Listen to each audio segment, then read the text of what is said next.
El Señor esté con ustedes. Evangelio de nuestro Señor Jesucristo según San Mateo.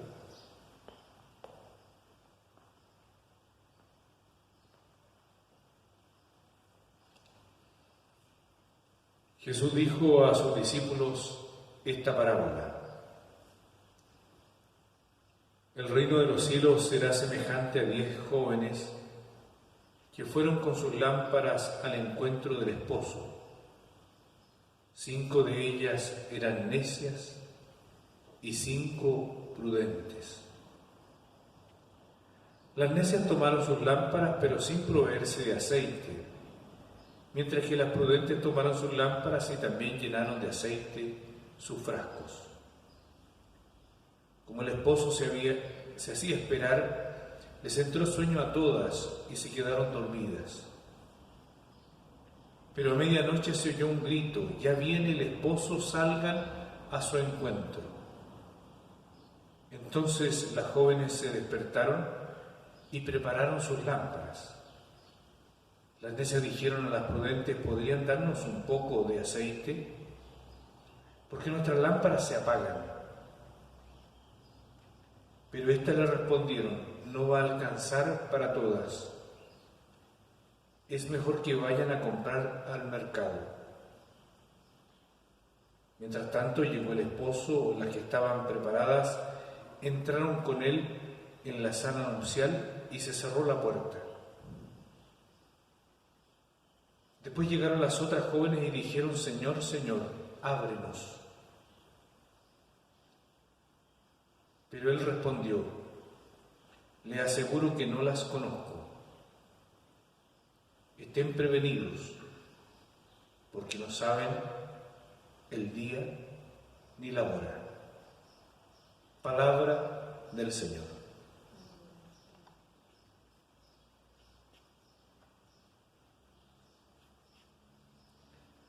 Nos colocamos ante esta palabra en este domingo.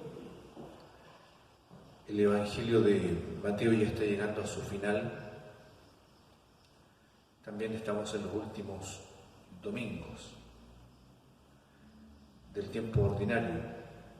Y en este recorrido que hemos ido haciendo en Mateo, al final vamos llegando al encuentro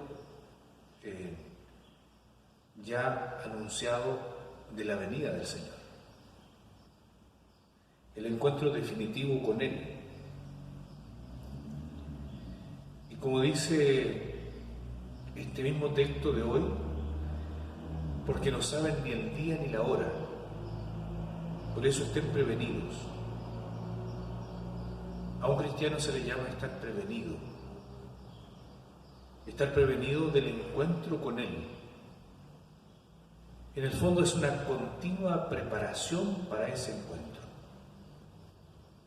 Por eso San Alberto Hurtado nos decía: la vida se nos dio para buscar a Cristo,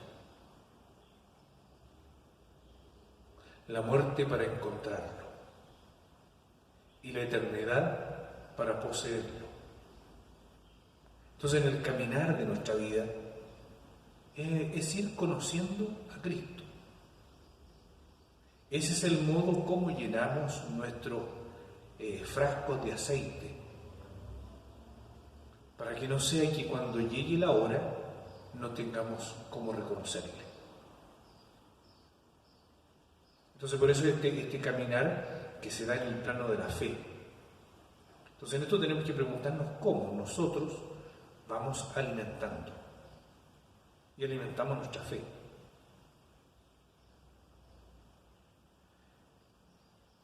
En algunas familias me han dicho: mis hijos son muy buenos. Como si eso bastase. Para la vida de la fe no basta ser bueno. De hecho, en la vida misma no basta ser solo bueno. De hecho, Jesús le hace un reproche a alguien que le dice: maestro bueno. Solo uno bueno hay: el Padre, Jesucristo el Señor.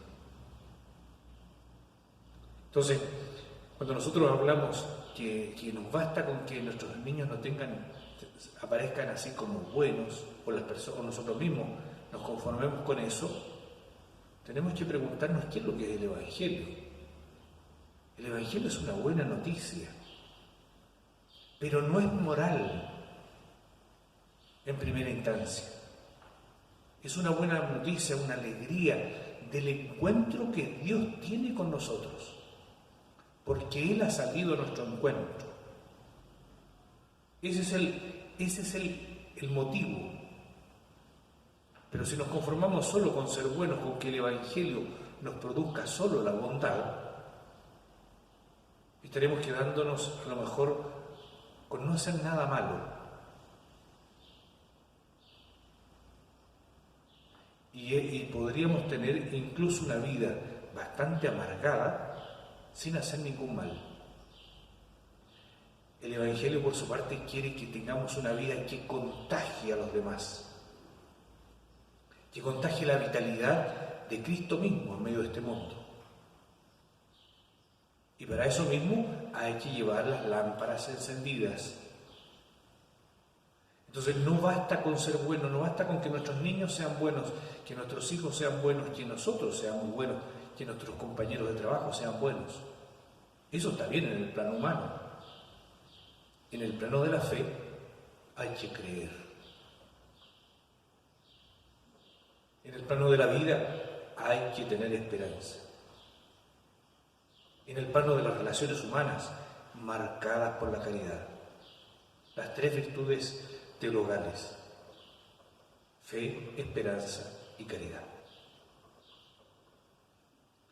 Entonces, nos colocamos ante este Evangelio, ante esta presencia renovadora, y le pedimos a Él que entusiasme nuestro corazón a su encuentro. Que no nos baste que nuestros hijos sean buenos simplemente, sino que crean. Y para eso hay que transmitir la fe.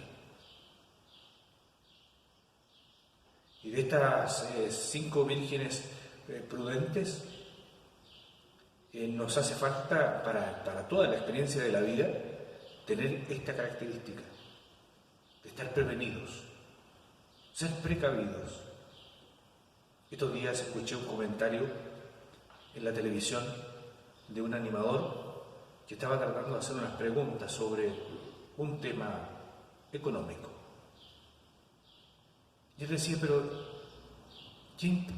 alguien dijo, pero es que el futuro tiene esto y esto otro, y los problemas van a ser esto y esto otro. ¿Pero a quién le preocupa el futuro? Primero tenemos que, es esto lo importante, después veremos el futuro. Con esa capacidad de razonamiento, yo me imagino que no se llega a ningún lado. Porque tendremos pan para hoy, hambre para mañana. Entonces, cuando hacemos algo hoy día, tenemos que también pensar en el futuro. O sea, no es simplemente decir, es ahora. También tenemos que mirar hacia el futuro. Esto no significa que no tengamos fe, porque alguien podría decirme, pero hay que confiar en Dios. Dios proveerá. Eso es lo que decimos. Sí, como dice un dicho también antiguo, a Dios orando y con el mazo dando. Saber que Dios nos va a dar todo, con esa confianza de vivir, pero también mirar el futuro y preocuparnos por él.